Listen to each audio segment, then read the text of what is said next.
भाई साहब इसी को कहते हैं प्रोग्राम बढ़ना। और बाबर आजम का भाई साहब प्रोग्राम बढ़ चुका है। एक मैच हो जाता है, चलो यार एक मैच था, पहला मैच था भाई, समझ नहीं आई पिच की, समझ नहीं आई कि पिच कैसे बिहेव कर रही है, चलो नहीं खेला गया, बंदा आउट हो गया। भाई साहब दूसरा मैच था, आज क्या मसला था मुझे ये बताएं।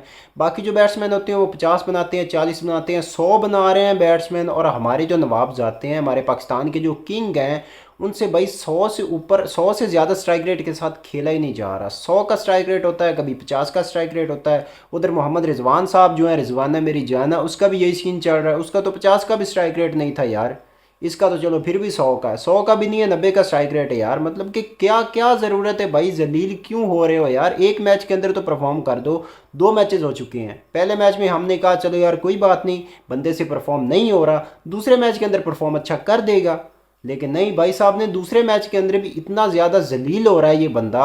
मैं कहता हूँ जितनी इसकी हाइप बनी हुई थी ना कि ये तो ये कर देगा, ये तो वो कर देगा, फलाना है ढिमकाना है, ये जी किंग है, किंग हैज़ अराइव्ड, बीबीएल के ऊपर जो पोस्टें वगैरह लग रही थी, मैं भाई साहब पिछली वीडियो में भी बता चुका हूँ कि ऐसा कोई सीन नहीं है। ना ये मैच विनर है, ना बीबीएल वालों ने इसको बुलाया कि भाई ये मैच फिनिश करेगा, ये तो हमें ट्रॉफियां जितवाएगा, ये तो फाइनल जितवाएगा। ऐसा कोई सीन नहीं है भाई साहब। सिर्फ उन्होंने हाइप क्रिएट करनी थी, जो उन्होंने कर ली, ठीक है। उन्होंने सिर्फ व्यूज़ लेने थे। इंडिया की आवाम तो फिर आती नहीं, इंडिया के प्लेयर तो फिर ऐसी लीग्स खेलने आते नहीं है, तो उन्होंने सोचा चलो पाकिस्तानियों को बुलाते हैं, क्योंकि भाई साहब पाकिस्तानी आएंगे तो इंडिया, जाहिर सी बात है, इंडिया की जो ऑडियंस है वो देखेगी पाकिस्तानी प्लेयरों को कि भाई वो कैसे फ्लॉप होते हैं, और सोचेगी यही कि भाई फ्लॉप हो जाएं, उसके बाद बातें होंगी।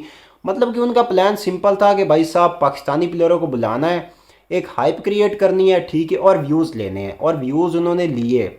क्योंकि तकरीबन 5 के 6 लाख फॉलोअर बढ़ गए थे। ये जो सिडनी सिक्सर का जो पेज है ना फेसबुक के ऊपर, इसके ऊपर 5-6 लाख फॉलोअर बढ़ गए थे जब बाबर आजम को साइन किया गया था। उसकी पोस्टें शोस्टें लगाएगी, मतलब कि उनका सिंपल मकसद यही था, व्यूज़ लेना। और भाई जाहिर सी बात है, अब 8-10 करोड़ उन्होंने दिया है, तो इस चीज़ का तो नहीं दिया ना कि ये बाबर आजम पहले मैच के अंदर 5 बॉल के ऊपर 2 स्कोर बनाए और दूसरे मैच के अंदर 10 बॉल के ऊपर 9 स्कोर बनाए। इस चीज़ का उन्होंने नहीं दिया भाई साहब। उन्होंने सिर्फ हाइप क्रिएट करनी थी, वो उन्होंने कर ली, और भाई उनका करना बनता भी है, इतने सारे पैसे दिए हैं। लेकिन यहाँ पे हमारे प्लेयर हैं, उनके अंदर शर्म ही नहीं है भाई साहब। कोई थोड़ी बहुत ही शर्म होती है, कोई थोड़ा बहुत भाई इनका ख्याल कर लो, जिन्होंने इतने पैसे दिए हैं। मतलब क्या कम पड़ गए पैसे? पैसे पूरे नहीं दिए क्या? पैसे फटे हुए दिए हैं? नहीं दिए ना भाई साहब। अगर पैसे भी पूरे दिए, 8-10 करोड़ रुपया दिया, इतनी रिस्पेक्ट दी है, तो भाई साहब कुछ करो ना भाई। वो बेचारे अलग से जलील हो रहे हैं, मतलब कि किंग हैज़ अराइव्ड, एक चौका मारा है उन्होंने, 10 पोस्टें लगाई हैं, उन्होंने टेक्स्ट लगाए हैं कि भाई बाबर ने एक चौका मार दिया है, ठीक है, उसके बाद भाई साहब तुम आउट हो गए हो, और स्ट्राइक रेट क्या है, 100 का भी नहीं है यार। कोई उनका ख्याल कर लो भाई। तुम तो वैसे ही मतलब कि समझ नहीं आती कि भाई तुम्हारा कमबैक कब होगा। एक प्लेयर होता है आउट ऑफ फॉर्म होता है भाई, उसका कमबैक हो जाता है, कब होगा भाई तेरा कमबैक? मतलब कि जो बाबर आजम के फैंस हैं वो तो अभी भी ना बाबर आजम को बचाने की कोशिश कर रहे हैं, अभी भी यही सोच रहे होंगे कि भाई वो ना ये बॉलर की गलती है, बॉलर ने बॉल हाथ से करवाई, इस वजह से बाबर आजम आउट हो गया। मतलब कि अब क्या सोच के क्या बहाना बनाओगे कि बाबर आजम क्यों आउट हो गया? मतलब कि इनको ना समझाना इतना ज़्यादा मुश्किल है। बाबर आजम के जो कट्टर फैन है, ये जो लॉयल फैन बोले जाते हैं, वो कोई ना कोई बहाना निकाल ही लेते हैं। भाई सब ऐसा हो गया होगा, पिच का कोई मसला बन गया होगा, बॉल सही से बल्ले से नहीं आई होगी, क्योंकि पिच पे बाउंस हो गया होगा बॉल, कुछ भी बोल दें भाई। मतलब समझ नहीं आती कि ये मानते ही नहीं है यार। कम बैक वो होता है यार, 1-2 मैचेस नहीं चले, 10 मैचेस नहीं चले, 15 मैचेस नहीं चले, उसके बाद कोई 2-4 मैचेस तो खेल ले भाई। विराट कोहली की बात करें, उस बंदे ने कम बैक किया है, ठीक है, 2 डक लिए, उसके बाद उस बंदे ने ऑस्ट्रेलिया के खिलाफ उसने 2 डक लिए, उसके बाद वो बंदा आया है, उसने डबल 2 सेंचुरियां बनाई हैं 2 मैचेस के अंदर, तीसरे मैच के अंदर 50 बनाया, मतलब कि साउथ अफ्रीका के खिलाफ। ये होता है कम बैक भाई। अब ये क्या बात हो गई कि भाई साउथ अफ्रीका के खिलाफ एक 50 मार दिया, अभी 40 के 50 मैच हो गया, बंदा का 50 ही नहीं है यार। ये कौन सा कम बैक है भाई? और अभी भी हमारे जो पाकिस्तान के अंदर है कुछ बहुत ही इंटेलिजेंट लॉयल फैंस है बाबर आजम के, जो बोलते हैं कि भाई बाबर आजम तो कम बैक करेगा।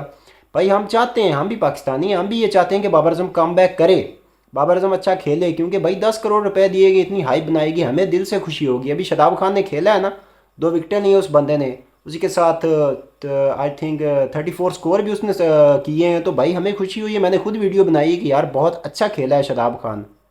बाबर भी खेला ना भाई, बाबर भी स्कोर करे, हम वीडियो बनाएंगे, हम तारीफ भी करेंगे कि भाई बाबर बाबर आजम ने इतनी अच्छी बैटिंग की है, इतने कमाल कमाल की फील्डिंग की है। कुछ करोगे ही नहीं तो भाई साहब हम कहाँ से तुम्हारी तारीफ करें? हम तो नहीं करेंगे, मैं तो नहीं करूँगा, और कोई करे करे, मैं तो नहीं करूँगा। जब ये बंदा अच्छा परफॉर्म करेगा मैं इसकी तारीफ भी करूँगा, सब कुछ होगा। लेकिन ये बंदा अच्छा परफॉर्म नहीं कर रहा है तो भाई बेइज्जती बेइज्जती, हर तरफ से बेइज्जती होनी है। ऐसी ऐसी शॉट मार के ये बंदा आउट हो रहा है जैसी शॉट इसने कभी मारी ही नहीं थी। मतलब कि अजीब ही सीन चल रहा है यार इसके साथ। भाई क्या मसला क्या है भाई? कोई तुझे सपोर्ट नहीं कर रहा, सारे सपोर्ट कर रहे हैं तुझे, इतनी आवाम तुझे सपोर्ट कर रही है, तुझे तो कोई क्रिटिसाइज करता ही नहीं भाई।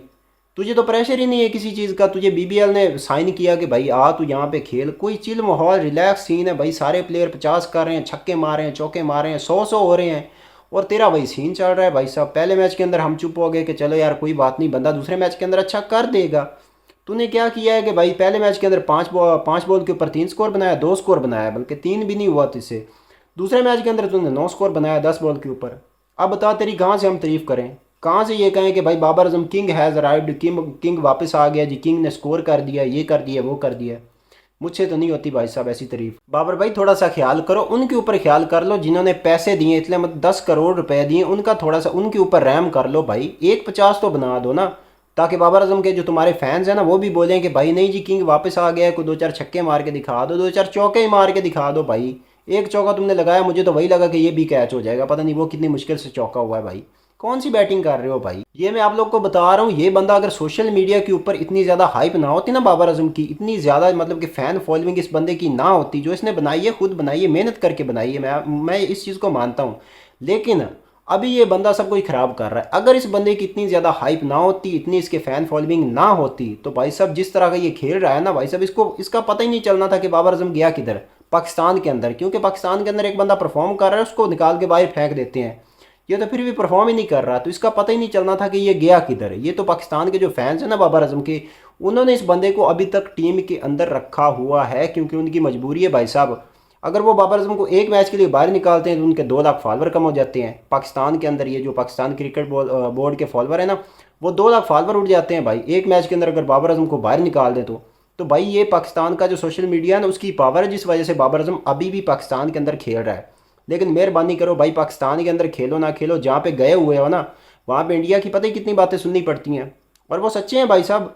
मतलब कि यार एक होता है बैड लक हो जाता है भाई। स्ट्राइक रेट तो देखो ना अपना, 100 से ऊपर नहीं जा रहा है। पहले मैच के अंदर 50 का है, दूसरे मैच के अंदर 90 का है। इसके साथ हम क्या करें भाई? तुम्हारा कहाँ से तुम्हारी तारीफ करें कि बाबर आजम वापस आ गया, बाबर आजम ये कर रहा है, वो कर रहा है। बाबर आजम कुछ कर ही नहीं रहा, चबले मार रहा है बाबर आजम, तो भाई हम कहाँ से तेरी तारीफ करें? 2 मैचेस हो चुके हैं। पहले मैच के अंदर हमने कहा कि यार चलो कोई नहीं, दूसरे मैच के अंदर बाबर आजम कम बैक करेगा। दूसरा मैच आया तो तुमने ज़्यादा चबले मारनी शुरू कर दी। तो भाई मुझसे तो ऐसी तारीफ होती नहीं है। बाकी आप सबका इस बारे में क्या कहना है कमेंट्स में ज़रूर बताएं। वीडियो को लाइक करके चैनल को भी सब्सक्राइब कर दें। सब अपना ख्याल रखें, तब तक के लिए बाय।